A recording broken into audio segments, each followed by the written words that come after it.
Hey everybody, Jess here from Sage Rules Canine Training, and this is Mr. Hopkins, also known as Hops. So he came in for a 3-week board and train, lots of arousal. He's got some issues with other dogs, but today we're going to be working on the sit-stay. Ramos is his housemate over there in the crate, so you might hear him whining some.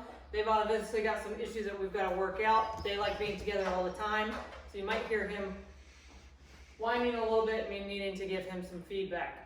But for Mr. Hops here, so I've got the prong collar on and I've got the e-collar on. The primary tool I'm going to be using though is the e-collar.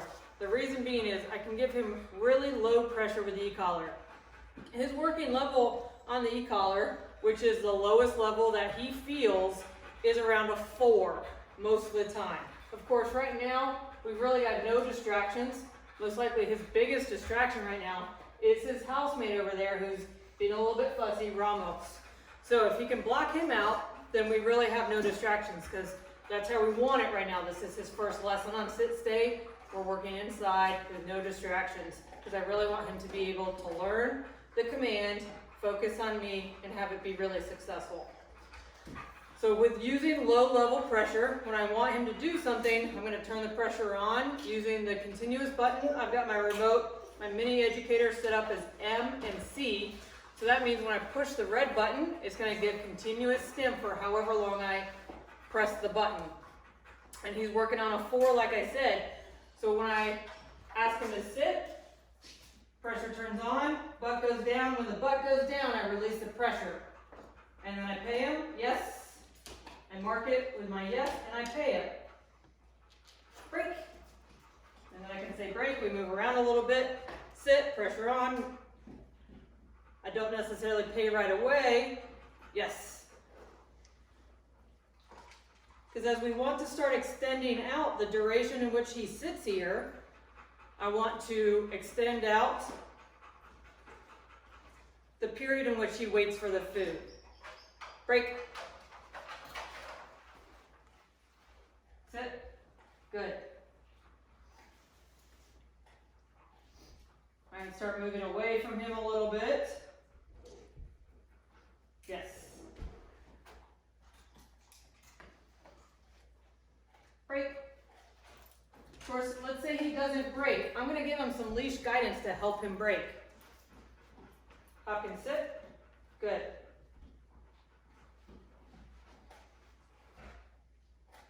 So right now this is early on. I'm making it easy for him. I'm just doing a little bit of distance from him, moving around a little bit. Yes. And he's getting paid just about every time. Break.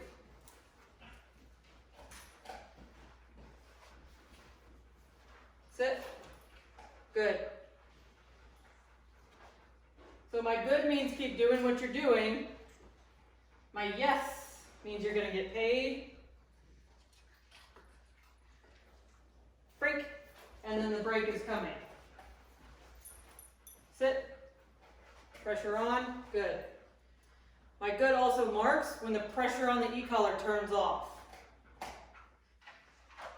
So sit, pressure turns on the e-collar, good, pressure turns off. Yes, you get paid.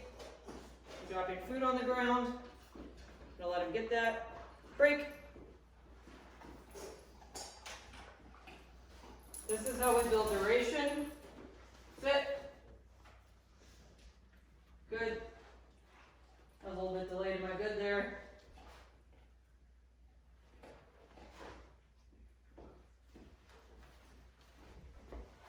I'm being careful with my leash to make sure I've got slack on it because I don't want to tug on it. Yes. If I tug on it, that's going to signify to him I'm getting pressure from the prong, I'm going to move. So I've got to be careful to have slack on this. And start having more slack. Yes. And the longer I have them stay, I can do intermittent payment. Break. Good job. Hops. Sit. Pressure on. Good. Pressure off. Try dropping the leash. See what happens. I'm moving pretty quickly through this. Obviously you'd want to do a lot of reps, lots and lots of reps. We're using all low level pressure. We call it low continuous stim. Yes.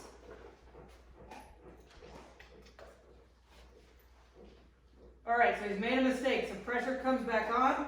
Sit. Good. Because I didn't tell him break.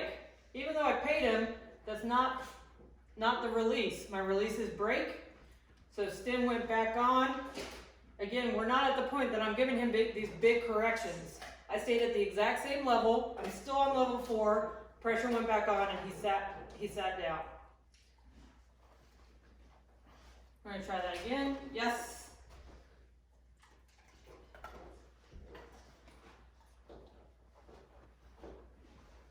Good. Yes.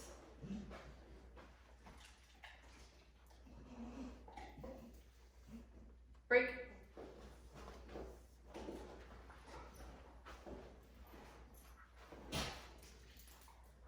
Sit. Good. Gonna make it a little bit harder. Sit. So again, mistake, same thing. I said sit again, Preston help. This is because we're in the very early stages. I'm not rolling up, I'm not using the exact same level. This is all for his learning. I want him to learn what to do with the pressure when I say sit. Yes. Now after I've done about 100 reps of this, then we can start turning up the level. And when he's not sitting and he's non-compliant, then we're obviously using a bit higher levels because he knows this. He knows what he's supposed to do with the pressure. Yes, but right now, he's just learning. This is how we build some duration. Also, we start adding in more distractions. This is obviously a very sterile environment right now. Nothing is going on. This is nice and easy, but that's because I want him learning what this means and what the command means. We're just working on duration right now. Yes.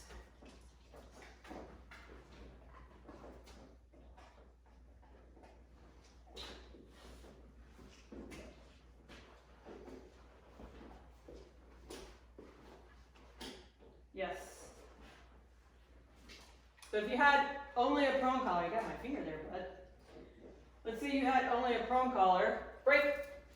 You could teach this with just a prong collar, and rather than giving stim on your e-collar, it would just be upward pressure with your prong. Bless you. Cameraman sneezing. You'd get upward pressure with your prong when you ask for the sit. Release the prong pressure when they sit. If they break command, you give the pressure back. So it's very much the same. Prong collar provides same kind of pressure, however, there aren't different levels really. You can either provide constant pressure or you can give pops. So you just have to be aware of that. Break. Good. So I'll show you what that looks like. Sit. Prong only. He sat, I release the prong. Nope. Sit. So now that he's made that mistake a few times, I'm going to start marking it with no. So that he's learning he's making a mistake.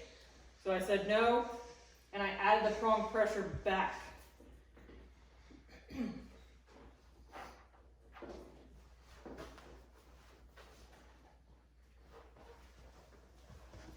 I don't add no in right away because the dog has no idea they're making a mistake, but after a couple reps, I do start adding it in. Yes. And then the dog really starts to understand the difference between no, I made a mistake, and yes, I'm doing the right thing. No gets pressure, yes gets payment. Dogs can learn tons of commands, tons of words, but we have to give them value. We have to teach them what they mean. They don't come out of their mothers knowing English. Yes.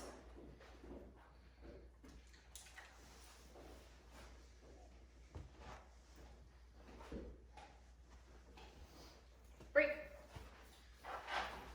So our next lesson for hops, obviously I'm going to do a lot more more reps. Sit. So he's confused because he's sitting next to me rather than in front of me. I'm gonna help him out. I've got knee collar pressure on. I'm gonna go ahead and add in prong collar pressure to help. Good. Both pressures turned off as soon as he sat. So that's one thing. Changing your position with the dog is different. So you want to do this in different positions with the dog. Obviously he understands that when he's in front of me, he should sit, but it's different than when he's beside me. So do different positions, do different distractions. You want to add in maybe a kid moving around, you bouncing or dancing around the dog, add in a tennis ball, whatever. Nope. Sit. Whatever makes it challenging. You don't necessarily want to do that right away. You want to do lots and lots of reps first and then add in those distractions. You guys have any questions? Let me know. Hit me up in the comments. Thanks for watching.